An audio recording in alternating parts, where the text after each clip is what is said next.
आखिर ये Saint Martin द्वीप का मामला क्या है और इस द्वीप की वजह से कहा जा रहा है कि बांग्लादेश की प्रधानमंत्री शेख हसीना को अपनी कुर्सी भी गंवानी पड़ी। तो सेंट मार्टिन द्वीप का महत्व क्या है, इसकी इम्पोर्टेंस क्या है और सेंट मार्टिन द्वीप के बारे में एक सामान्य जानकारी हम लोग देखेंगे।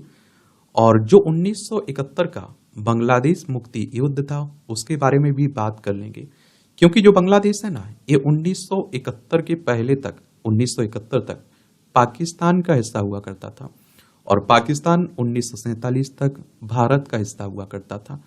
और आप लोगों को सेंट मार्टिन द्वीप यहाँ देखने को मिलेगा, यहाँ आप देखिए, यहाँ देखने को मिलेगा बांग्लादेश, म्यांमार यहाँ। और इसका महत्व इसलिए है क्योंकि इस द्वीप की जो भौगोलिक स्थिति है ना, जो इसे रणनीतिक रूप से बहुत ही महत्वपूर्ण बनाती है और यहाँ से दुनिया में कहीं भी समुद्र के रास्ते जाया जा सकता है। और इस द्वीप से न सिर्फ बंगाल की खाड़ी बल्कि आसपास के पूरे इलाके पर नजर रखी जा सकती है।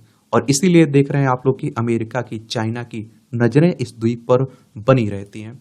क्या होती हैं? बनी रहती हैं। और देखिए हमारा पड़ोसी बांग्लादेश है, पश्चिम बंगाल, असम, मेघालय, त्रिपुरा, मिजोरम, 5 राज्यों की सीमा लगती है हमारी किससे? बांग्लादेश से। तो अगर हम बात करें सेंट मार्टिन द्वीप के बारे में, तो सेंट मार्टिन द्वीप बंगाल की खाड़ी के उत्तर पूर्वी क्षेत्र में बांग्लादेश और म्यांमार की सीमा के निकट आपको देखने को मिलेगा। ये बंगाल की खाड़ी आप देखेंगे, यहां आप लोगों को देखने को मिलेगा। और यह बांग्लादेश के कॉक्स बाजार टेकनॉफ प्रायद्वीप के दक्षिणी सिरे से 9 किलोमीटर दूर है। 7.3 किलोमीटर लंबा यह द्वीप समुद्र तल से 3.6 मीटर की ऊंचाई पर है। यह बांग्लादेश का एकमात्र प्रवाल द्वीप है और समुद्री कछुओं का प्रजनन स्थल भी है। यह द्वीप लगभग 5000 वर्ष पहले टेकनाफ प्रायद्वीप का हिस्सा था, लेकिन धीरे धीरे समुद्र में डूब गया और लगभग 450 वर्ष पूर्व वर्तमान सेंट मार्टिन द्वीप के दक्षिणी उपनगर पुनः उभरे तथा इसके बाद के अगले 100 वर्षों में द्वीप के उत्तरी और शेष भाग समुद्र तल से ऊपर उठ गए। अरब व्यापारी इस द्वीप पर बसने वाले आरंभिक निवासी थे जो 18वीं शताब्दी में आए थे।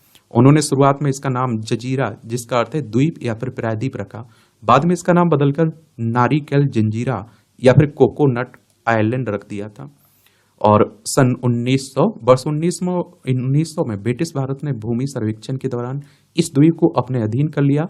इस दौरान इस द्वीप को सेंट मार्टिन द्वीप के नाम से जाने लगा।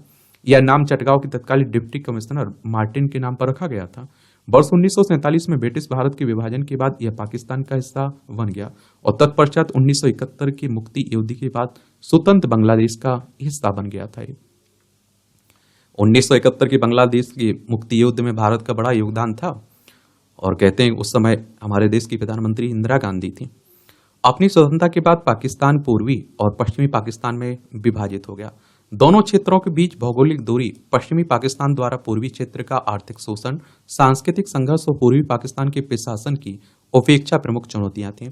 1960 के दशक के मध्य में शेख मुजीबुर रहमान, बांग्लादेश के जत्तिर पिता अर्थात राष्ट्रपिता जैसे नेताओं ने पश्चिमी पाकिस्तान की नीतियों के खिलाफ सक्रिय रूप से विरोध करना शुरू कर दिया और जिसके बाद पाकिस्तानी सेना ने उनके विरोध का क्रूरतापूर्वक दमन किया।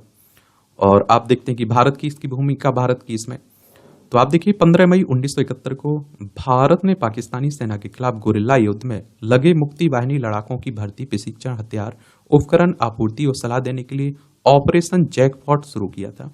और 3 दिसंबर 1971 को भारत ने पूर्वी पाकिस्तान में बंगाली मुसलमानों और हिंदुओं को बचाने के लिए पाकिस्तान के साथ युद्ध करने का फैसला किया।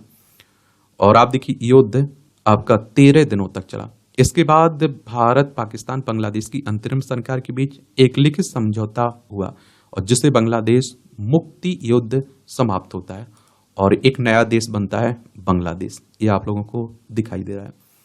तो यही कहानी है सेंट मार्टिन द्वीप की और आप देखेंगे 1971 के बांग्लादेश मुक्ति युद्ध की। अब आपका कोई सवाल हो, मेरे लिए सुझाव हो, तो आप लोग जरूर बता सकते हैं।